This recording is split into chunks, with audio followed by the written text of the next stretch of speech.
Distinguished guests, ladies and gentlemen, a very good afternoon from Asia CCUS Network Secretariat, and a warm welcome to all panelists and participants who are connecting virtually from around the world. Welcome to the Asia CCUS Network Knowledge Sharing Conference, which this time will bring out the topic of Australia experience on CCUS, Middle Arm, the Northern Territories CCS Hub.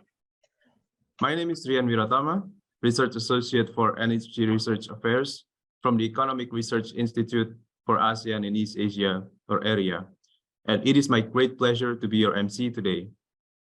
With us now, we have the representative from Northern Territory Government, Australia, Dr. Howard Smith, the Director of Industrial Ecologies and Government-led Carbon Capture, Utilization and Storage, Gas Task Force Unit, Department of the Chief Minister and Cabinet, Northern Territory Government, who will share with us on the Northern Territory's experience in managing and developing Middle Arm as an important CCS hub in Australia.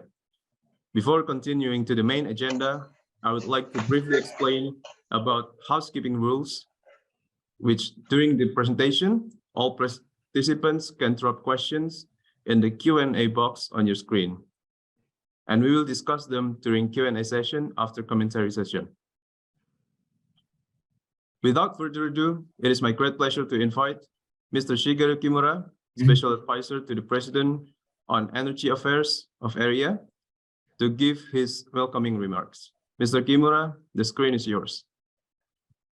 Thank you very much, Rian, and very good afternoon, and good evening, and good morning, all the participants to the 9th Asia CCUS Network Knowledge Sharing Conference by online today.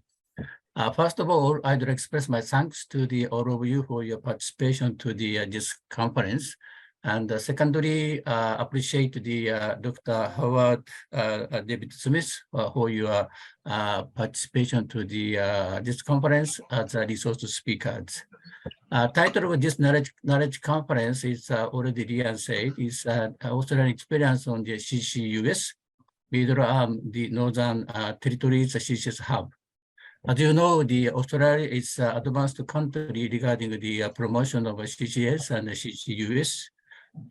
Because the Australian government has already set up the necessary policies and regulations of CCS and CCUS to increase its application, as well as the financial support to its demonstration project. For example, direct air capture using the electricity from the solar PV systems, carbon recycling technologies such as the production of the construction materials using the captured CO2, and the CO2 storage project. This project is already introduced by our previous knowledge sharings. In terms of the CO2 storage, there are several ways which are first, CO2 EOR and CO2 EGR, second, depleted oil and gas wells, and third, injection of the CO2 into saline formation underground. The Northern Territories province located north center of the Australia is a famous province regarding the gas production. This means that the Northern Territories has large potential of the CO2 EGR and the depleted well for storing the CO2 into the existing gas wells. Thus, the Northern Territories will be to become the CCS hub in terms of CO2 storage areas. But the capacity of the CO2 EGR and the depleted well are limited, so that Australia will seek for the underground CO2 storage, which is occupied in saline formations. If the Northern Territory will be a CCS hub, CO2 transportation should be crucial, especially ship transportation of the liquid CO2 from the capturing site to the storage site. In this regard, Northern Territory will be one of the CCS hub on the CCS value chain and the network in the Asia regions, which will be connected by the transportation systems. According to the EAS Energy Outlook updated by the ERIA, every 2 years, ASEAN will reduce CO2 emission at 132 million CO2 ton in 2050, applying the CCS. and around the 2 billion CO2 ton in 2020 to 2050, around the 30 years. Thus, ES region will need significant capacity of the CO2 storage, and the Northern Territory will contribute remarkable role in terms of the CO2 storage. Thank you very much, Dr. Howard, David Smith, for your participation to this knowledge sharing conference as the speakers. And I'd like to expect your informative and insightful presentations on the role of the CCS hub of the Middle Arm and the Northern Territory in Australia. Thank you again, all of you, for your participation to the knowledge sharing conference. And I hope today's presentation will be useful and effective for your daily work substantially. Thank you, and I back to the MC Lian. Thank you. Thank you so much for your welcoming speech, Mr. Kimura. And proceeding to the next session, I am now inviting Dr. Igusti Swarnaisidomen, area expert on CCS CCUS, as our moderator for this session. Hence, I will pass this session to Dr. Sidomen. Dr. Sidomen, please. Thank you, Rian. Good afternoon, Kimura-san. Good afternoon, Dr. Howard Smith, and distinguished participant. Welcome to the 9th Asia CCS Network Knowledge Sharing Conference. For you who join this conference for the first time, Knowledge Sharing Session is one of the Asia CCS Network program as an implementation of its mission to facilitate deployment of CCUS in the East Asia Summit region.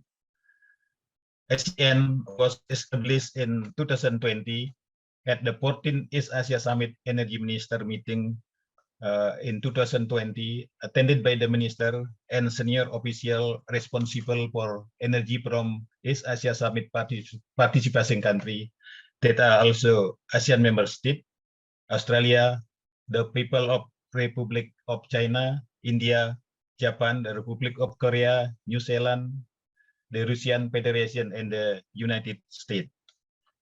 The ministers endorsed the initiative led by Japan and ERIA to establish the Asia CCUS network, which is expected to realize the partnership to help implement knowledge and experience sharing and research activities in the region. ASEAN mission is to facilitate deployment of CCUS in the region through the following activities. First, promote knowledge sharing through holding an annual forum, conference, workshop, and meeting.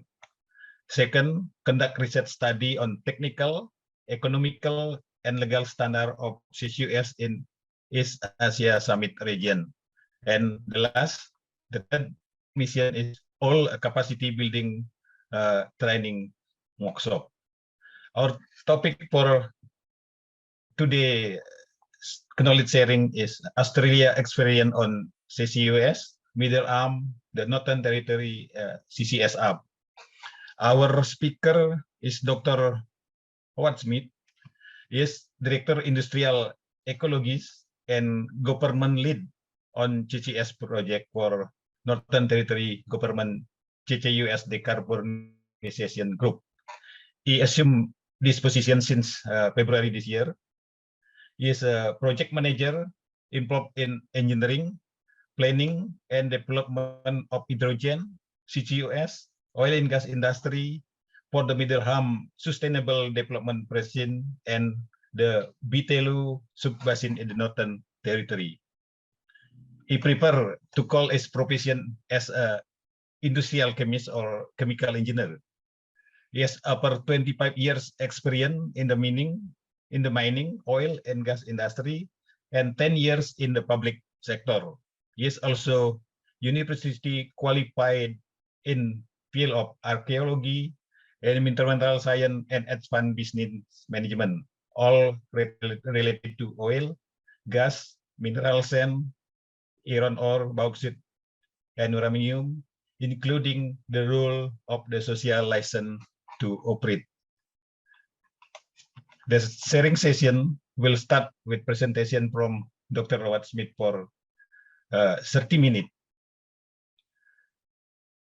Before Dr. Robert Smith deliver his presentation, I would like to share the background of the topic we will discuss today.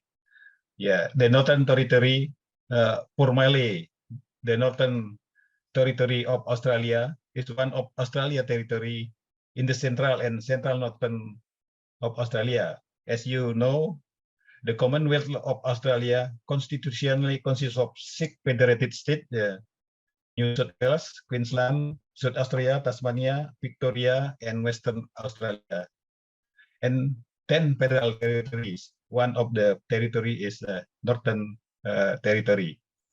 The Northern Territory share its border with Western Australia to the west, South Australia to the south, and Queensland to the east. To the north, the territory looked out to the Timor Sea, the Arafura Sea, and the group of Carpentaria, including Western New Guinea and other islands of the Indonesian archipelago. The Northern Territory is covered of 1.3 million square kilometers, making it the third largest Australian federal division. It's sparsely populated, with the population is about 250,000. The largest population center is the capital city of Darwin. The economy is based largely on the mining and petroleum, which is during 2018-2019 contribute about 20% of the gross state product, or 5.7 billion Australian dollar, and accounting for 92% of export. Northern Territory endowed with abundant gas reserve, 30 trillion cubic feet offshore and 500 trillion cubic feet onshore, which will become backbone of the future economic development. Climate change impact are already being experienced across the territory. Over the last century, annual average temperatures across the territory have increased by 0.5 degrees centigrade in the west and almost 2.2 centigrade in the southeast.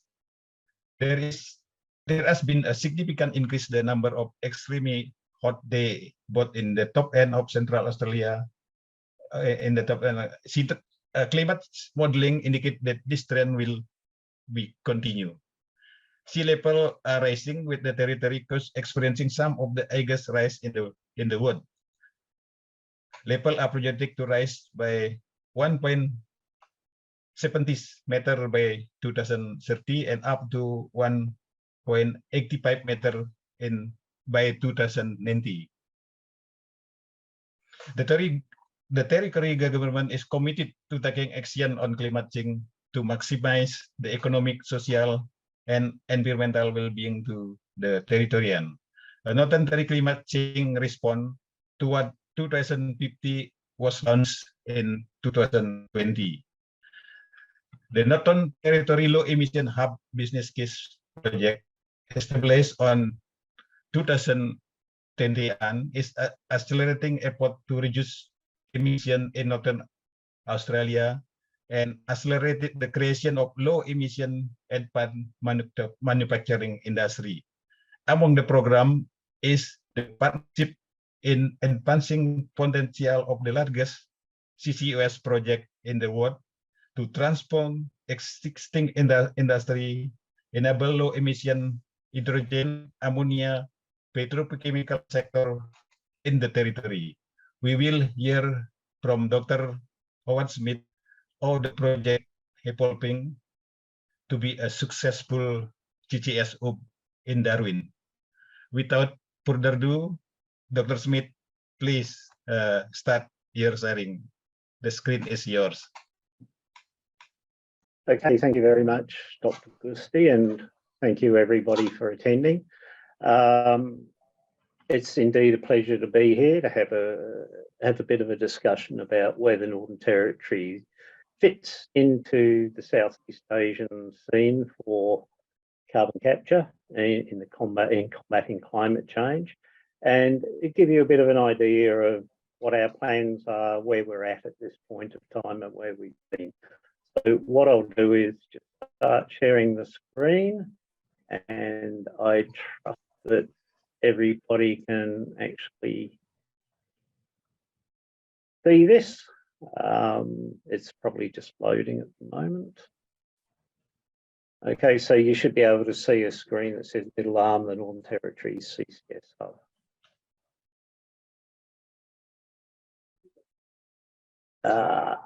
Okay, then I'm having a few problems at my end, but I can see it on another screen. All right, so as per the introduction, my name is Howard Smith. I'm the Director of Industrial Ecologies and the government lead on carbon capture in the Northern Territory.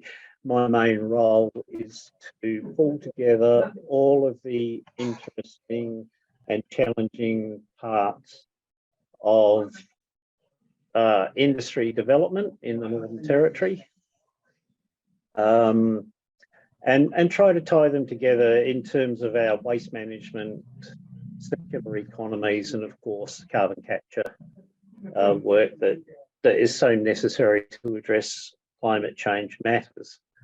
So some of the important driving things behind what we're doing is the Northern Territory actually has an economy at the moment that's about $24 billion as advisors, based primarily on mining, oil, gas and agriculture. But mining, oil and gas by far outstrips the value of all of the other sectors of our economy. During COVID, or just after COVID had started, we were set this challenge of bringing about economic improvement in the Northern Territory, and the aim is to reach a $40 billion economy by 2030. Most of it at the time was to be based on oil and gas development, and this required, our target was to become a world-class gas production, manufacturing and services hub to take advantage of significant onshore gas deposits that had been found. However, as we started to work down this, we became entrenched in this business about having to meet certain commitments under the Paris Agreement to reach net zero emissions by 2050. So our original planning for Middle Arm, which was all about petrochemicals industry, evolved slightly to consider how we could do this and turn it actually into a low emissions precinct, where not only are we looking at carbon capture to decrease the volume of emissions that would be coming from any petrochemical manufacture, but also looking at the opportunities to bring in non-fossil fuels, that is renewables, energy, and other developments such as green hydrogen when it becomes financially viable. So that was the sort of the policy and the thinking at the time about where we wanted to go ahead, where we wanted to get to. Our economy is now going to be built on low emissions manufacturing. And if you look at this map, offshore where all the red splotches are, they represent our identified gas reserves, which there's in excess of 30 trillion cubic feet of gas, most of which has not been tapped yet. The Baja-Undan project, of course, is just currently reaching depletion state, so it becomes our first target as a carbon capture hub. The Ichthys field off to the west in Western Australia is what currently powers Impac's LNG plant. That project we expect to run for about another 38 years.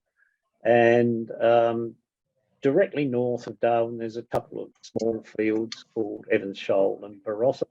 They're connected in this diagram with dotted lines, which basically are future pipelines. So once Baja-Undan is completed, gas will be taken from those two fields to fill the Darwin LNG plant currently managed by Santos. Part of our plan was developing these and my apologies, in the middle of the Northern Territory, or just towards the top, you can see this big purple shape. That is what we call the Beetaloo Basin. and that is currently undergoing appraisal and approaching development status. We anticipate that production licenses may be issued as early as next year. That is thought to hold at least 500 trillion cubic feet of gas, of which we estimate we can probably recover 10 to 20%. A field of 500 trillion cubic feet of gas makes it one of the largest gas fields in the world that we know of at this point of time. So developing this is really the key to underpinning our new economy as we move forward.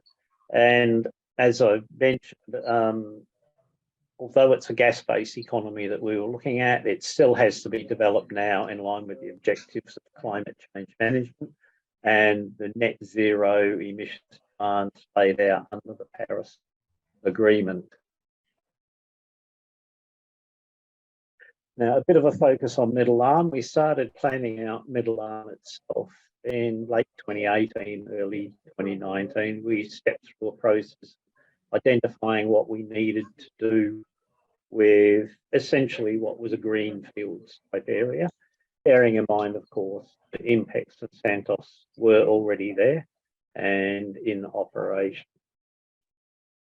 So after we had a look at the availability of land, and we started to think about what sort of resources we would need, we came up with a basic sort of map in which areas were allocated, and they've been reallocated over time as thinking about what we're going to do at Middle Arm has changed.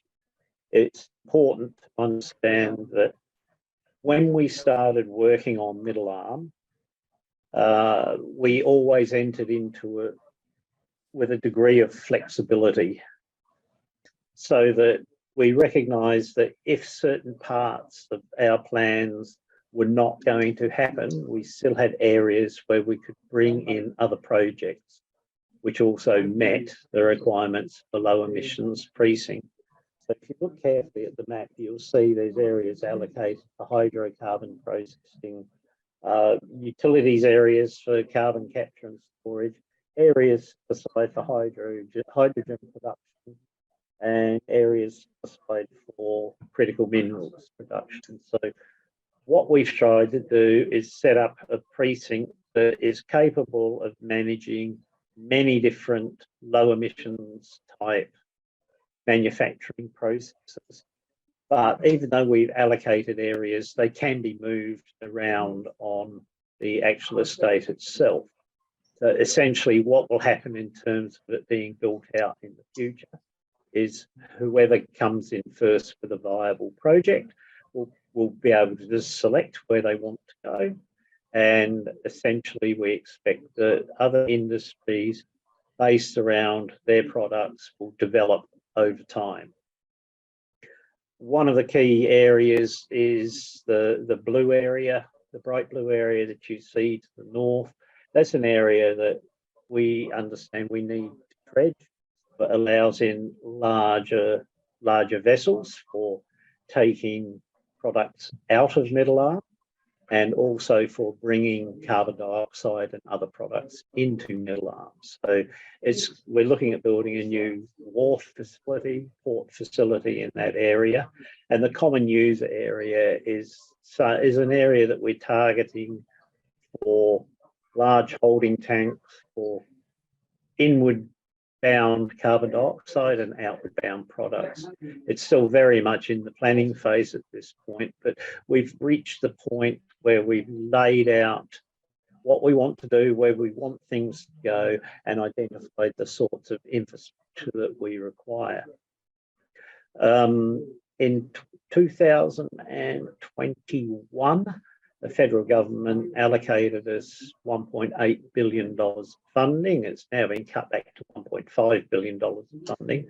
And the main purpose of that money was to get this infrastructure built, because once infrastructure is built, it will enable operations at Middle Arm. So when companies can see that we have the possibility, or a very strong possibility, of building the wharf facility, laying out the corridors, of putting in the road systems, of putting in the pipe systems. And we anticipate that they will come and build their state-of-the-art plants with low emissions technology at Middle Arm. Part of this planning includes a multi-user facility for domestic and international CO carbon dioxide disposal. As I said, it will come in through here, through the common user area, come down to pipelines here, where it joins up with INPEX and Santos and gets sent out to disposal offshore. So what we have here is a bit of a timeline on how we've progressed through these developments. We kicked it all off only in late 2020, so we've come a very long way in basically 3 years. There's not much constructed at the moment, and there's been a lot of the pre-planning done that needs to get it essentially to a point where companies are looking to come here to work, companies that are looking to come here to use a CCS facility can start thinking about entering final investment decisions. So we've passed through a feasibility study. We've passed essentially through the FEED process, the front engineering and design. A lot of that is done already. Yet we're still working on our actual business case. So it's one of these sort of strange beasts that's progressed through a lot of the planning phase before we've had a chance to determine whether this is going to be economically viable or not. But there is a reason for that, which I'll explain a bit later. So what we have done over the past 3 years, we've set up internal decarbonisation working groups that basically aim to step through this planning process to determine the policies we need to look at the regulatory environment that we need to make this work. We've worked closely with the Timor-Leste government and the industry to make sure that we can have secure access to the Bayu-Undan field as a depository. Bayu-Undan is, of course, in Timor-Leste's waters, so this is a project we cannot do by ourselves. We have to be involved with our Commonwealth government who administer carbon capture regulations and legislation offshore from our 3 nautical mile limit to the maritime boundary with Timor-Leste.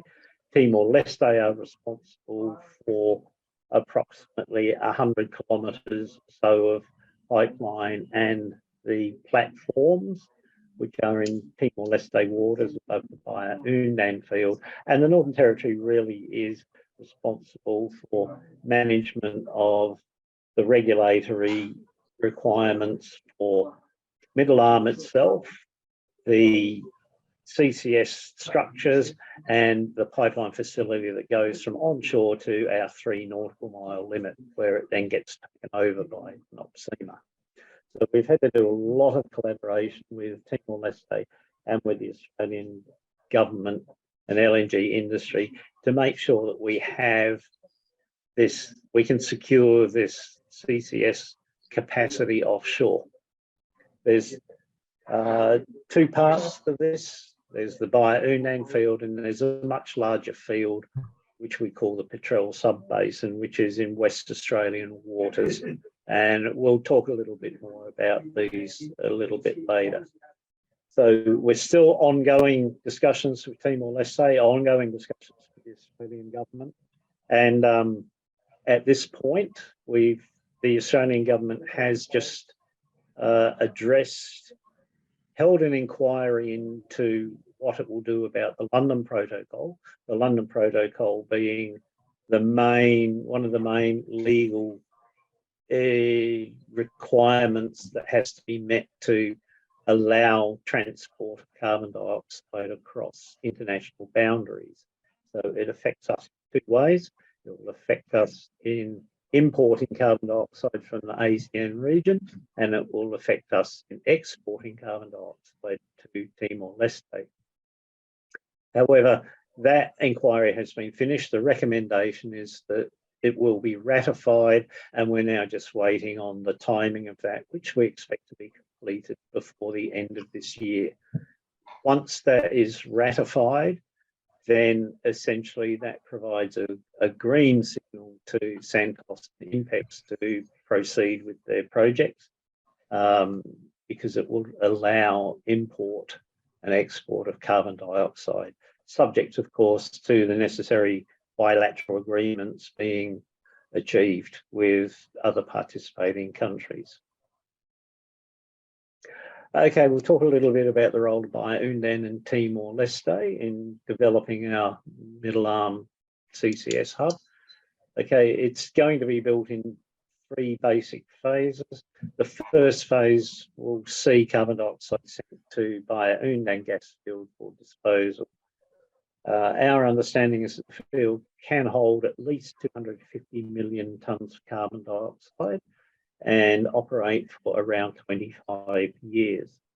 The pipeline itself is our constraining factor because its size and pressure requirements will only allow it to carry 10 million tonnes per annum. Okay, so hence the 25-year lifetime.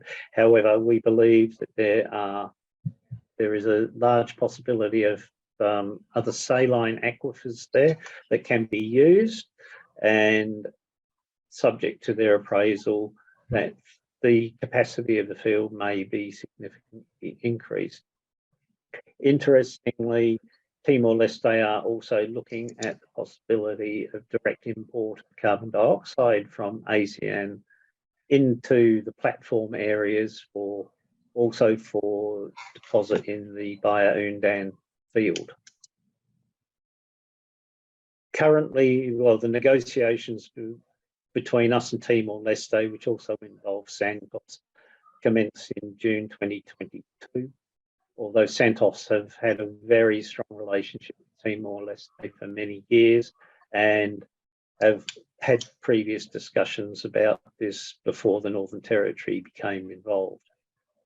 Finally, investment decision was anticipated in 2023, but as mentioned, this will be subject to approval of ratification of the London Protocol by the Australian Federal Government, and also resolution of some consultation issues, some public acceptance issues that appeared associated with the prospect of additional gas coming in from the Barossa field. However, if we can get through that, we still appear to be on track to have operations commencing at middle arm to send carbon dioxide to Bayu-Undan by end of 2025 or early 2026. As I mentioned before, the Petrel Sub-Basin is one of our other prime areas that we're looking at for carbon dioxide deposition. There are 2 areas here, 2 fields, which we call G7AP and G11AP. They're located on the Bonaparte Basin. You can see them on the map marked as GHG 21.1 and GHG 21.2. They are significant because together we believe they can hold up to 15 gigatons of carbon dioxide.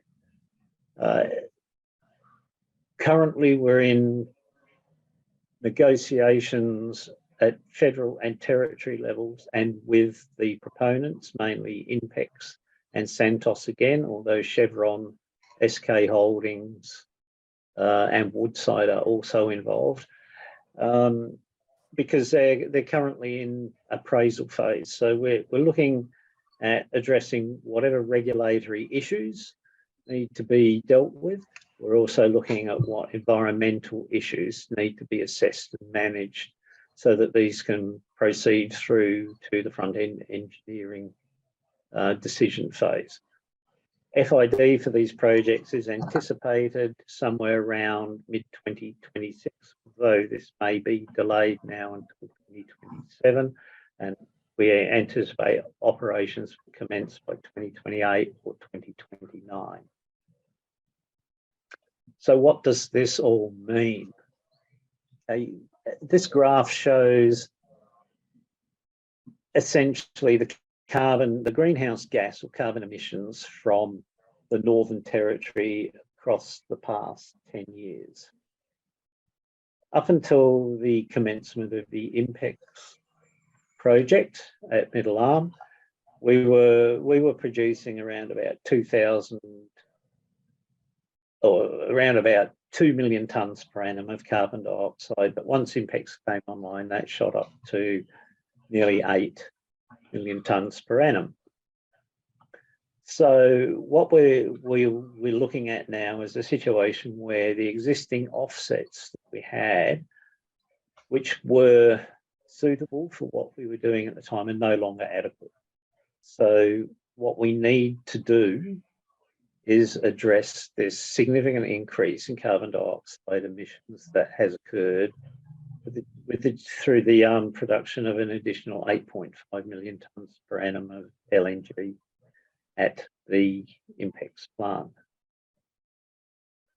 We are attacking this from several different viewpoints, but one of the things that became clear was that exportable volumes of alternative energies are not available to reduce emissions prior to 2030. So we had to go down the alternate route of having a look at options to manage carbon dioxide, direct emissions of carbon dioxide. And where does it fit in terms of the Southeast Asian region, or rather the APAC region? Okay, APAC region's gas industry released 1.12 billion tonnes of carbon dioxide in 2021.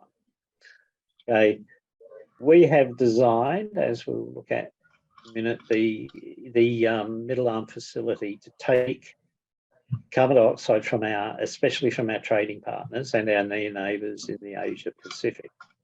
Obviously, we will not have the capacity to deal with 1 billion tonnes of CO2.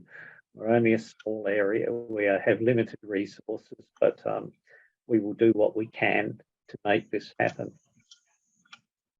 But importantly, one of the other things that we believe we can do, as well as take CO2 from our trading partners, is to develop our facility to provide service, supply and support to our near neighbours in terms of engagement, in terms of technical facilities, in terms of business opportunities. So we're looking at the development of the hub as a platform that's not just about capturing carbon dioxide, but providing a full service into the region and helping our neighbours to develop the same sort of capacity amongst themselves.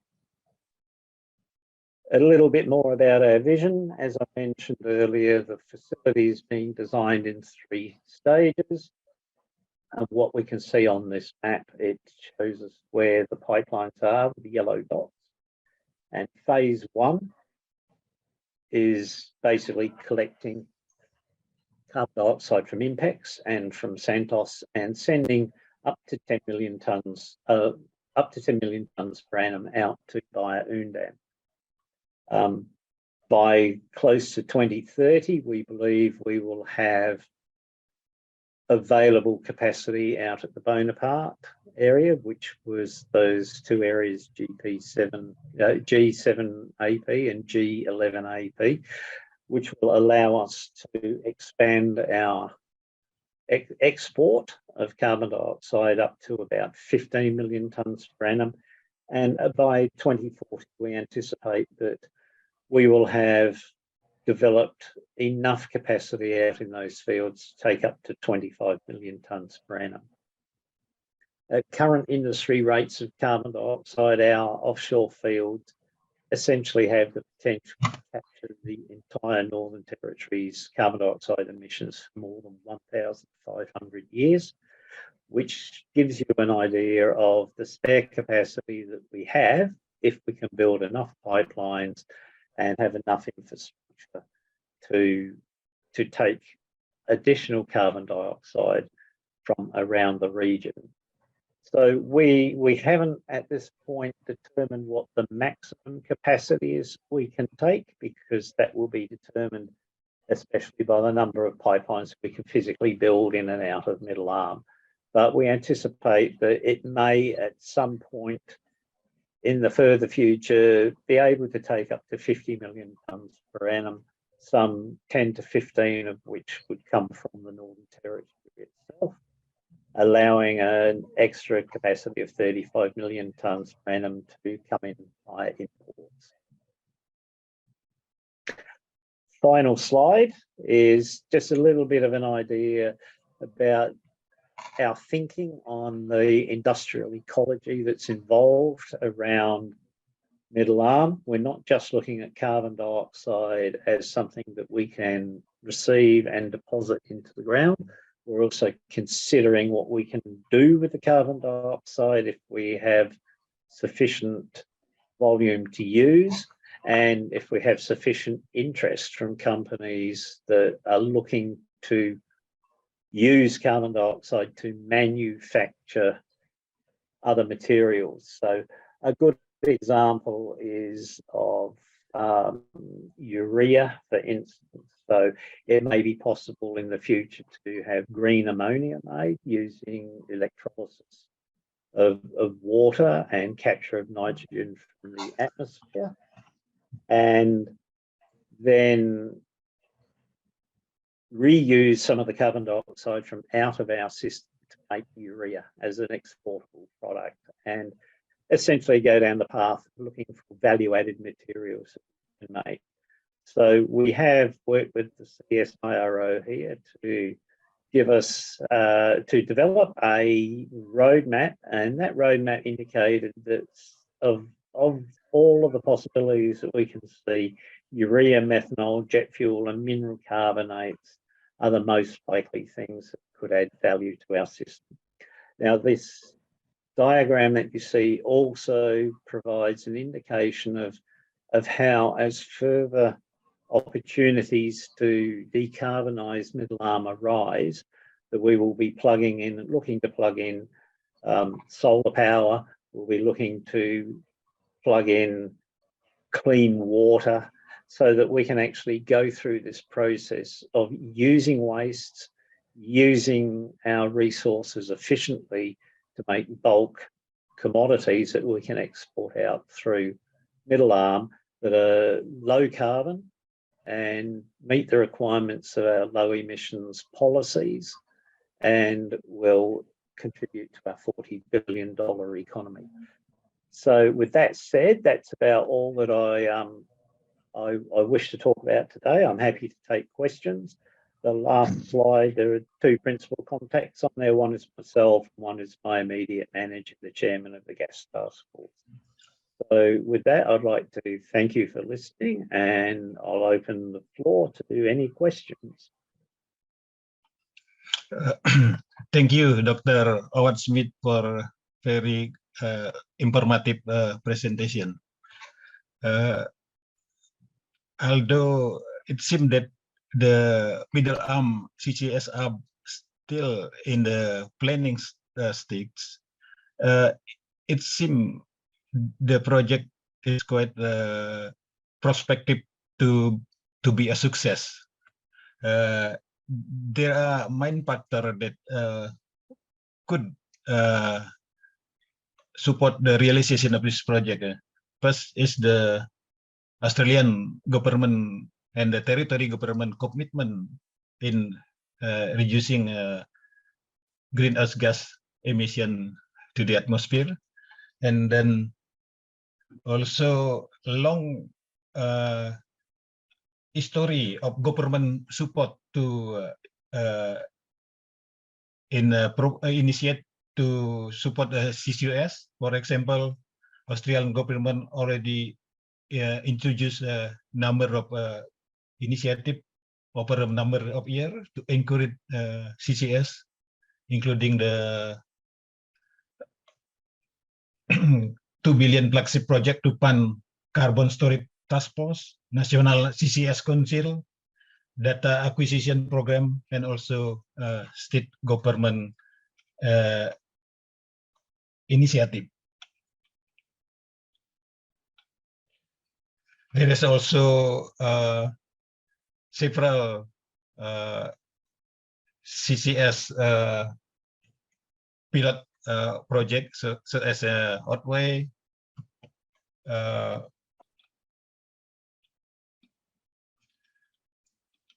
and also enabling legislation and regulation. I would like to start a question on regulation and legislation in Australia could support the development of a CCS hub.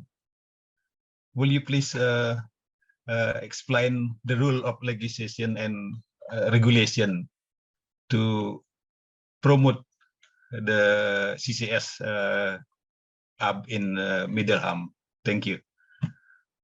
Okay, well, regulation legislation in Middle Arm is a fairly complex matter. The Northern Territory does not have onshore CCS regulation framework at this point of time. We are looking at how to develop it, and it seems that the quickest and easiest way to do it is to use our existing petroleum legislation and just modify the definitions of what can be carried in the pipeline to include carbon dioxide and hydrogen at the same hydrogen as well as normal petroleum type products. And in terms of Middle Arm, that would be sufficient to allow us to transport the carbon dioxide into Australian Commonwealth waters. Now, the Commonwealth has a very well-established regulatory regime in their water. It's managed under what they call the offshore gas legislation of 2006. That's not its full name. I can't quite remember exactly what it's called. But that is very comprehensive. It covers all aspects at this point of time of permitting, exploration, liability, everything to do with management of petroleum and carbon dioxide in Australian waters. Beyond that, as I said, we get into Timor's waters, and they are currently working on developing their regulatory framework. So we're not in a position to actually comment on that. That's for Timor-Leste to comment about. But we recognise the importance of making sure that our regulations, as far as they affect offshore disposal of carbon dioxide, are consistent with the Commonwealth governments and consistent with what Timor-Leste develop in the future. And we're anticipating that they will have that done later this year. So again, it's been a very big effort to make sure that all of the legislation lines up and develop this in as short a time as possible. So in terms of regulations, yes, we are well aware of what we need to do, and we are moving to expedite its development without cutting corners on standards or safety or any other measures like that. Okay, thank you, Dr. Smith. How about the post? I think one of the most challenging issue is a post-closure of CCUS project. Will Northern Territory address the issue of post-closure liability for CCS project? How long will the project developer responsible to manage the risk before it's transferred to the public sector? Okay, our main aim is in designing the facility and designing our pipeline systems to minimise the potential for long-term liability. So it's one of these things that in Australian waters, if we're going to talk about Trell Basin, what we will be doing is making sure that between now and closure time, the responsibility will rest with the operators, as it normally does. But once the project is finished and the liability will be eventually transferred across to the government, it's a matter of working closely with the operators to make sure that everything is done and in place. There is considerations that we may introduce a bond, an environmental type bond, which we already have in terms of our onshore petroleum industry, to provide a sort of a fund so that if work needs to be done in the future, then there is funding available to do it. But essentially it becomes a question of how good the technology is when the injection wells are plugged. Okay, as time goes on, the carbon dioxide that is within a depleted gas field should stay there. It should be well sealed, except for perhaps the areas around where the injection wells are. But that's where the focus will be, on making sure that the technical standards there are so good that there is no leakage. In terms of saline aquifers, then over time, the carbon dioxide will react with the water and settle out as insoluble carbonates. So the risk of it being released diminishes over time, and it's just that sort of critical period from cessation of work until maybe 30, 40 years when these things start to come into play and the carbon dioxide starts to get truly captured. So in short, it will be the responsibility of the operators during the operational phase, and that will be transferred across to the government at the appropriate time. In terms of Bayu-Undan, because the field is in Timor's waters, we assume that that liability would rest with Timor-Leste. However, that is still subject to discussions between the federal government and the Timor-Leste government as to what extent of liability would be shared and how and when this would occur. Okay, thank you, Dr. Smith. We have two questions from online participant. One is from Tim Dixon, and the second is from Mr. Wee Pyong Kwok. The first question is, with Bayu-Undan, what is the water depth and reservoir depth? With Petrel, who is the operator? Will you please answer it, Dr. Smith?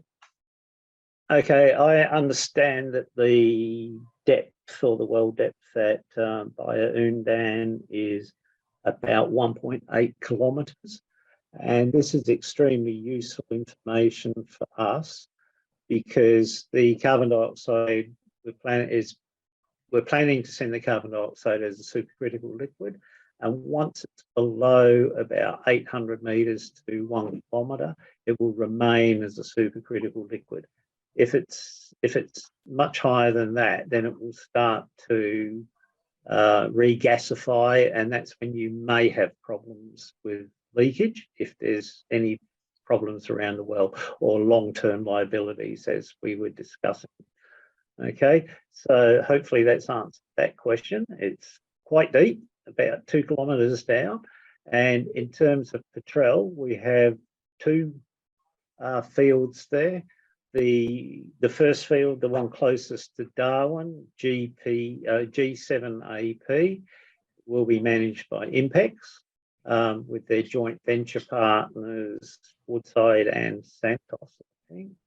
And G11AP will be managed by Santos with their partners Chevron and SK Holdings from Korea. The next question is from Mr. Oi Fong Kwok. CO2 storage site are located onshore or offshore. Could you share more information about the storage site, such as deep, type of reservoir, saline aquifer, or coal seam, or depleted oil and gas field, or just sandstone layer? I think you already mentioned before, but maybe you can. Okay, I can clarify that. Okay, all of the fields that we're looking at the moment are offshore. We are considering our options for onshore, but we're looking at offshore right now because it's the quickest and easiest thing for us to get going. Bayu-Undan is a depleted gas field, and the two areas out at the Bonaparte Basin are both saline aquifers. Although there are some gas fields in that area that once they are depleted, but that won't be for many, many years in the future, they could also be used as future repositories. Okay, thank you. Now we open a question from all participants. Distinguished participant, you could ask a question, just raise your hand and we will open a mic for you.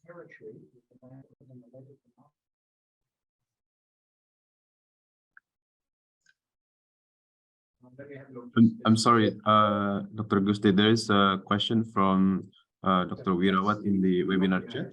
You can Okay. check.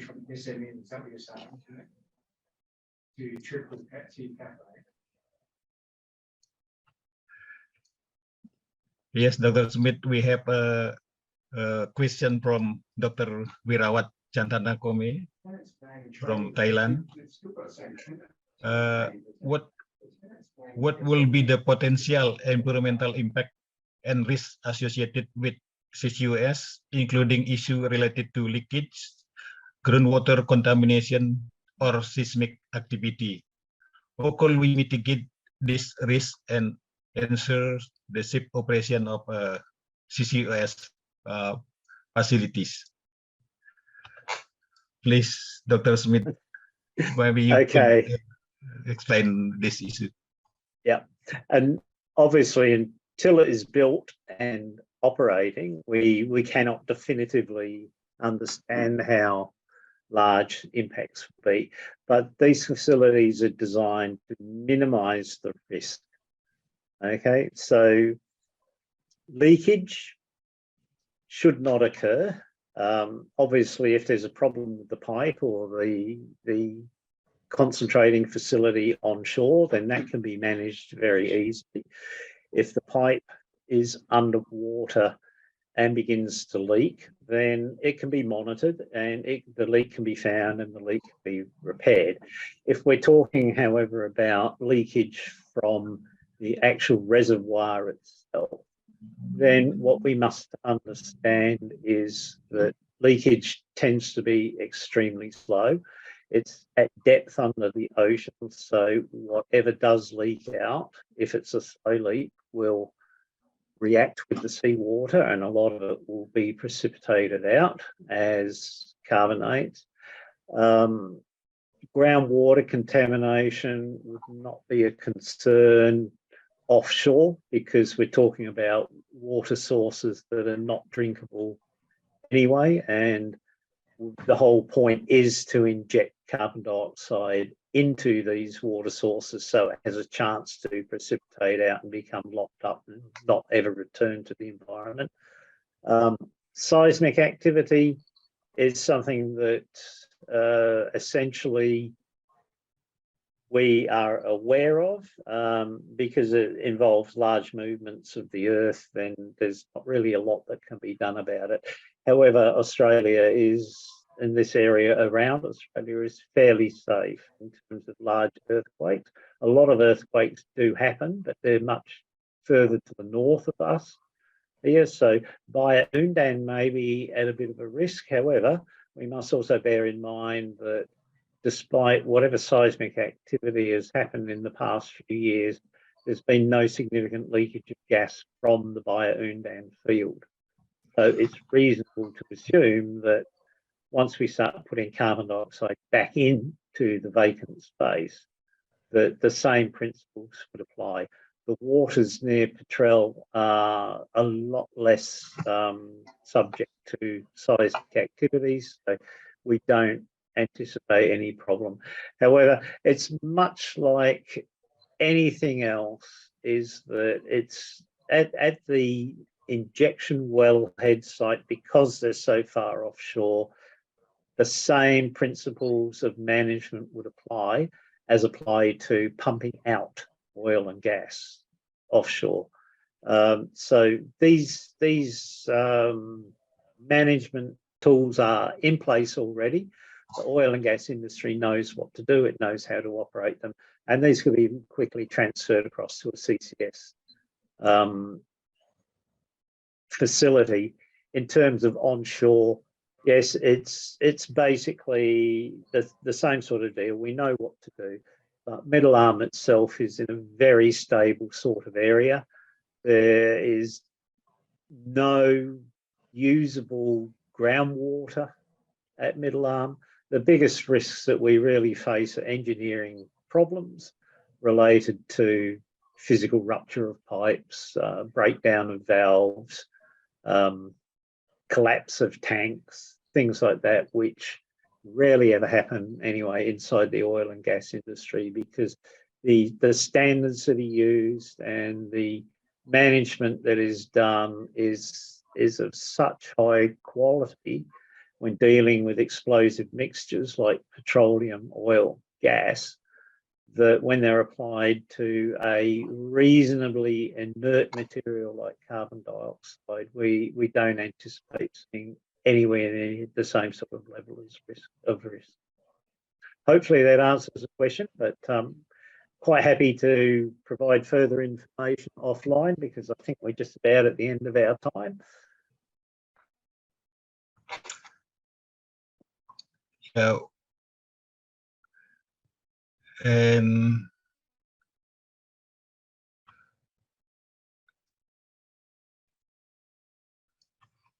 I think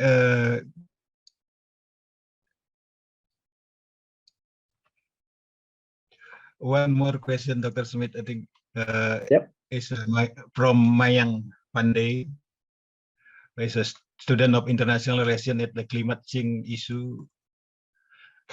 As a student of international relations, our question, I think, your question is: as a climate change issue are transboundary and transnational, how can the technology like CCUS down filter to the emerging economy like India and low-income countries? Do you think that there is a need of coordinated industrial policy among the government? Maybe you have some thinking about that. Yeah, Please. okay. I honestly think, you know, that as discussed, we're preparing something like Middle Arm to be able to take carbon dioxide from other state nations in the Asian region. And the reason for that is we understand that a lot of emerging and low-income countries do not have the capacity at this time to build their own systems. So we're trying to offer a system that can take some of the pressure off. We won't be able to do it all, of course, but importantly, we're looking to use our development, and that includes the concept of building a technology park in Darwin that allows for research and development of new technologies as a system through which we can actually export this knowledge and export this capacity to our neighbours that are low income and that are emerging, so that they will have the opportunity and the capacity, once they start to develop these skills themselves, to build their own CCS facilities. Okay, obviously, as I say, it's a bit difficult if you don't have depleted gas fields or saline aquifers within your territorial waters. But I believe that we've really only just reached the tip of the iceberg in exploring for available areas to dispose of carbon dioxide. So it's important. It's an important part of our future here that we prepare ourselves also as a service, support and supply industry for others within our region that need our assistance.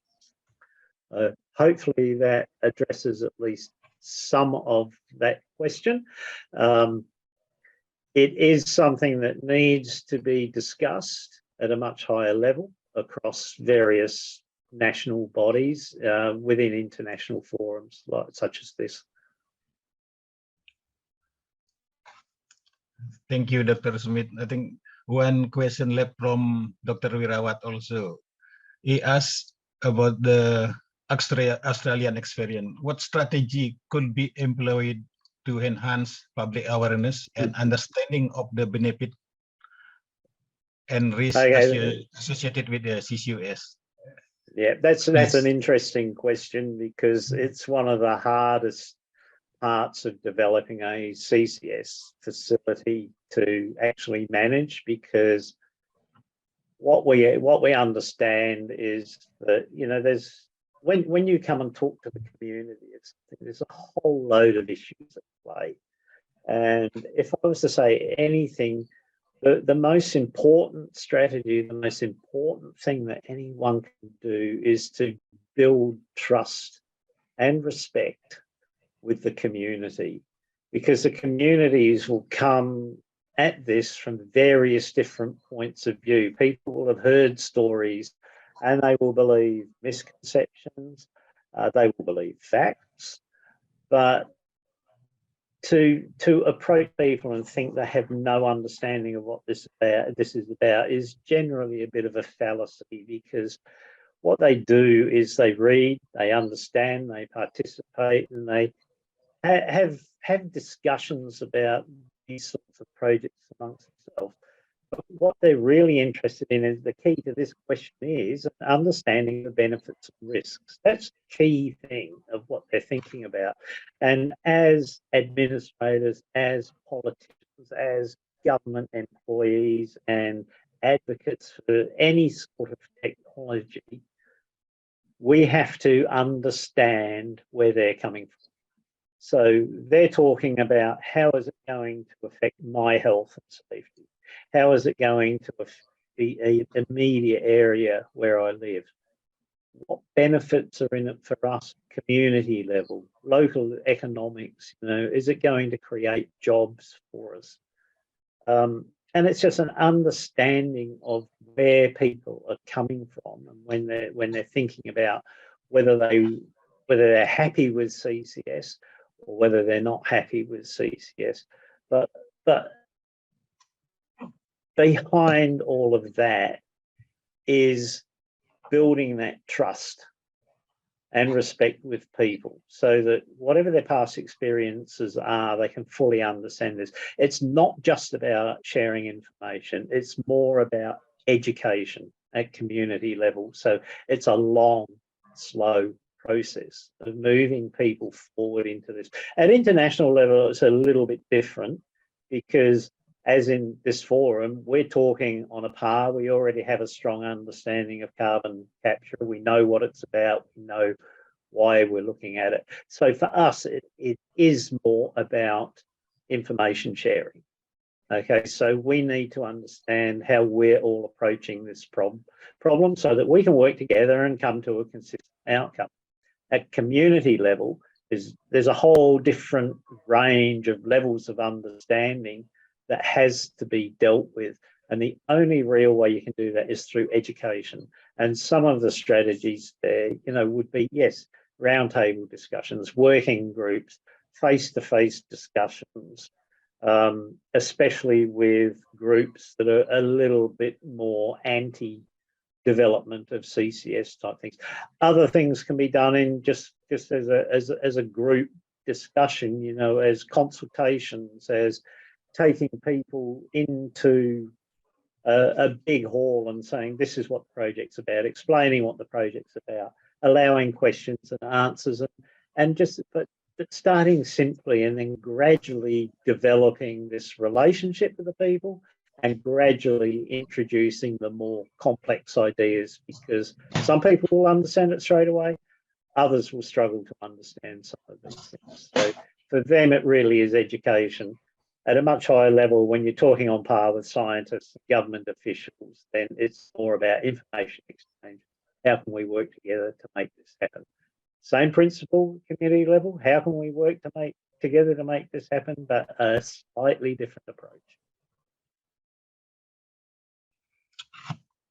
Thank you, Dr. Smith. There is another question from Mr. Rafi. He would like to ask about the possibility of implementation carbon capture for power generation in the industry in the Northern Territory, and are there incentive similar to tax credit 45K in US will available in the Northern Territory also? Is the Okay. government? Thank you. Okay, so our view on carbon capture is that the hub that we are designing is designed to actually capture carbon from power generation as well. Okay, so we're a little bit different to most other places because our power comes solely from gas. We don't use coal, okay, at this point of time. So the gas comes into our gas plants. It also goes to our power stations, all at Middle Arm. And Middle Arm is designed to take carbon dioxide from whatever is built out at that place. So if we were, for example, to build a new gas-powered station, then we would capture the carbon dioxide that's coming from that. Part of our program, part of our policy is that if I was to build a new power station there, I would have to equip it with something that can separate the carbon dioxide and send it into the CCS system. Without that, I can't do it. My only other options there are to move into hydrogen, renewables, non-fossil fuel type power generation. So it's in answer to the question, yes, it is possible. Yes, it is being done. And yes, it needs to be done if we're to start meeting, the requirements of the Paris Agreement. We're fortunate at Middle Arm because our carbon dioxide that comes out of the LNG plants is already at 99% concentration, so it's easy to capture it. Power industries, it's a little bit more difficult because it's less concentrated, but it can be captured. And as I say, our system is designed to take it should that occur. But that being said, we are moving towards non-fossil fuels power generation for our city as soon as we can. Okay. In response to incentives, that's actually very simple in the Northern Territory. We have no incentives because the Northern Territory basically has no money. The only incentives that we can provide people is land, an expedited approvals process, which is still of high quality and high standard, and the money that we were able to receive from the federal government to develop Middle Arm also helps to attract industries that want to, in line with the carbon capture facility, also helps to attract industries that are planning to be low emissions. The reason we can survive and develop the project without these incentives is very simple. Both INPEX and Santos have said to us, this is what we have to do. We have the money on the table. So what's a frightfully expensive bill of somewhere around $3 to $4 billion to develop this process. To us as a government, it's really just a question of, well, what can we do to assist INPEX and Santos? The money is being provided by industry. Great. Thank you, Dr. Smith. We still have time for entertain more questions. Oh, but okay. While waiting the question from the participant, I will ask you one question. Before the Middle Arm, CCS announced a greenfield industrial scale CCS project in the Western Australia was announced in 2011, I think. There is a Collie Southwest Hub, Western Australia. However, it seems a little progress has been made. How will the Middle Arm make a difference and with this former project in achieving the target? Maybe could you elaborate the strategy in the put in place by Northern Territory government? Okay, I'm not 100% familiar with the Southwest Hub project, but I do understand that there was significant government funding at one point to start the project. We at Middle Arm are somewhat different in that, as I've said, we received very little direct funding for carbon capture, but our funding comes directly from the companies. So I suspect that that's probably where they've run into problems, that there's two sets of problems there. One, that it was only until recently, and I think it was only about a month ago, that Western Australia actually released its carbon capture regulations and legislation comments. So they're working in an area where they don't have regulations, which will limit how far that they can go. I'm not sure about where they have access to funding.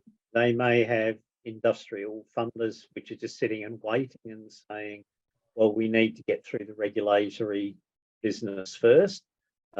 Whereas here we have money.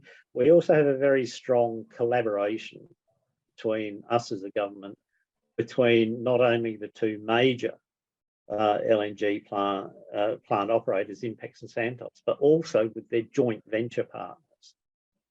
So we often, when we discuss this, I did mention during the presentation that, that reminds me, I should stop sharing, sorry.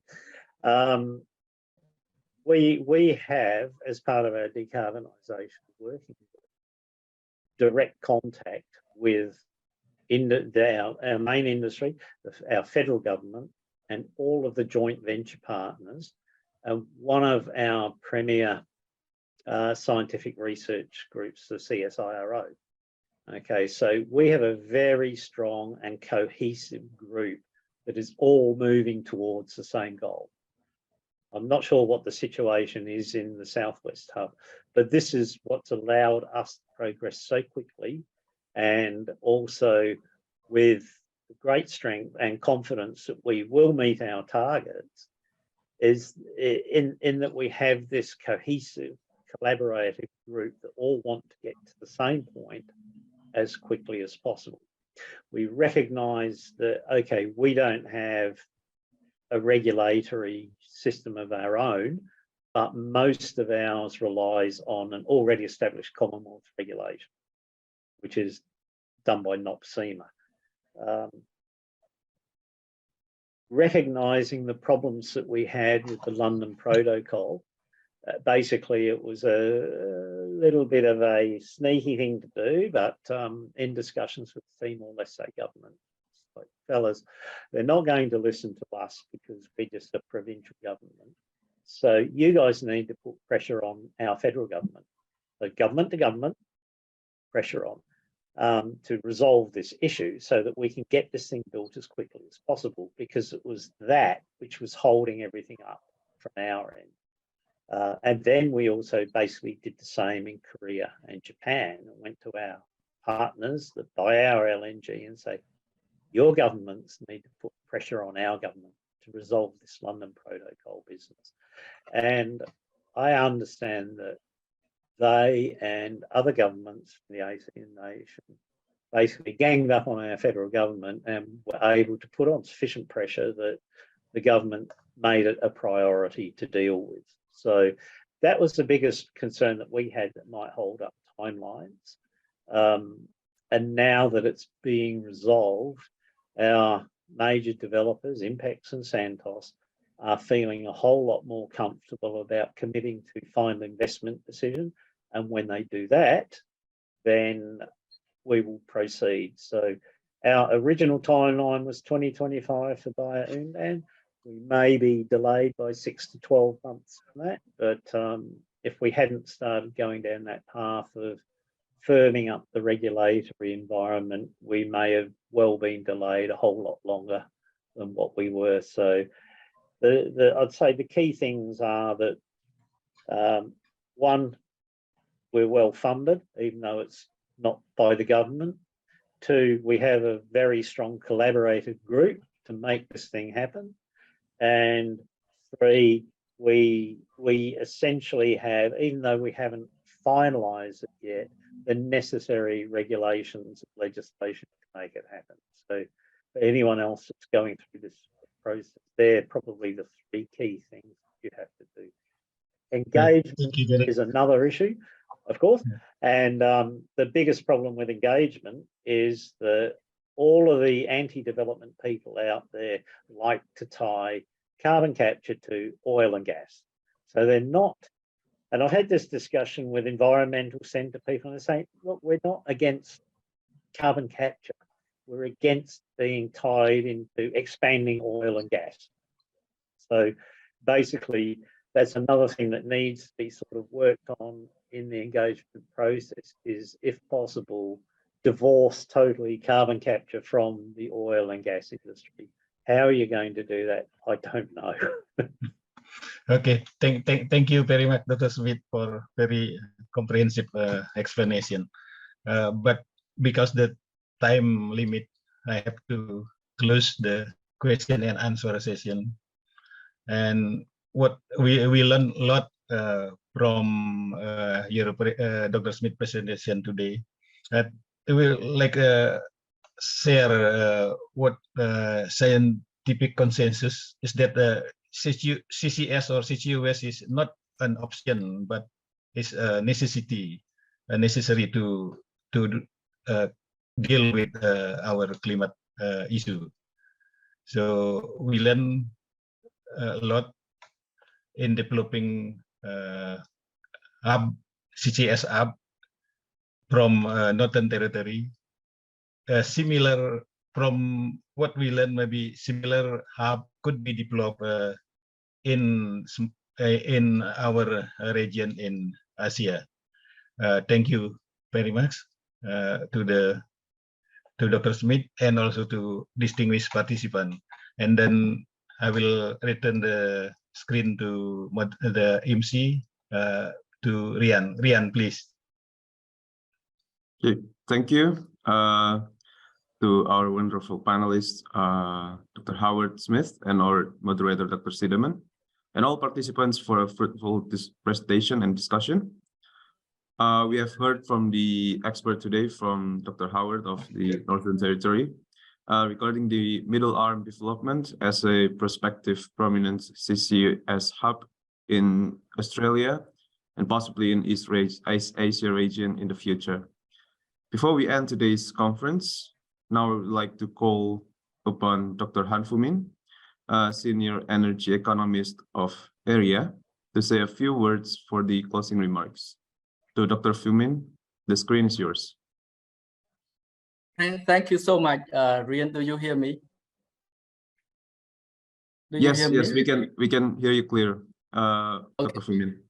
Okay. Distinguished speaker, participant, ladies and gentlemen, very good afternoon from Jakarta. The Asia CCUS Secretariat is very grateful to Dr. Howard Smith, the Director, Industrial Ecology and Government Lead Carbon Capture, Utilization and Storage, Gas Task Force Unit, Department of Chief Minister and Cabinet, Northern Territory Government, for him to share his valuable insight and experience from the potential regional CO2 storage from the middle arm, the Northern Territory, Australia. I also want to thank all the participants who participate at this important conference from around the world. And also thank to the opening remark given by Kimra Sensei, and also the moderator today is Dr. Kusti. Ladies and gentlemen, the world has been moving quite fast for the development of CCUS in terms of technology and its deployment, particularly for the commercial scale of CCUS. Globally, we observe that the annual CCUS investment grew from $11 billion in 2017 to over $19 billion in 2022 within a short period of time. CCUS project in 2022 grew almost 50%, bringing the total capacity of those projects to almost 250 million tons per annum of CO2. According to the Global CCUS Institute data in 2022, it showed that about 61 new facilities was added to the project timeline in 2022 for the current total of 30 projects in operation, 11 under construction, and 153 in development. In Northern Territory, due to the large and huge identified gas reserve in excess of both offshore and onshore in Northern Territory, we expect that about 40 billion economy by 2030 could be realized in Northern Territory government of Australia. With this important today, we have learned a lot about the CCS potential from the Northern Territory to be a potential CO2 storage hub in our region. It also notes that the Australian government is very committed to contribute to the reduction of emission in line with the Paris Agreement, in which clean technology such as CCUS is key potential technology to help country and the region to reach the net zero emission by 2050.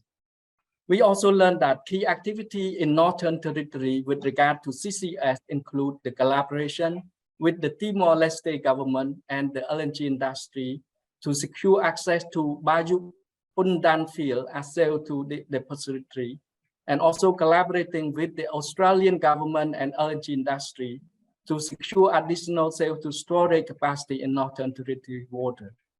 One of the important issues is about the public acceptance, that what we heard clearly today, that the process has to be due diligent and deliberately, in which local people need to be consulted from the early stage of the CCUS development.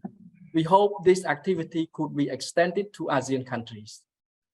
Ladies and gentlemen, taking this opportunity, I wish to encourage ASEAN countries to accelerate the development of CCS value chain and de-risk all hurdles, including regulatory framework, permit, license for safety along CCUS, carbon market and carbon management as part of the trigger of CCUS project, and support all the clean technologies.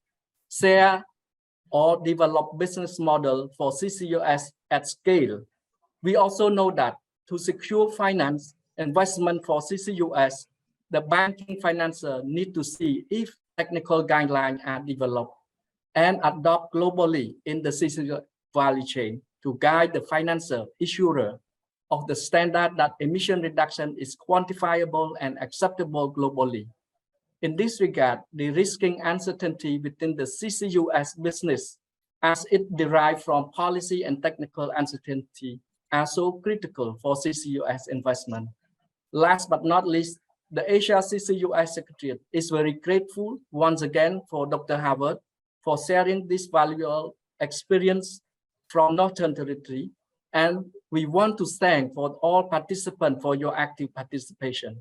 Finally, I wish to thank the Asia CCUS Secretariat staff for arranging this important event very successfully.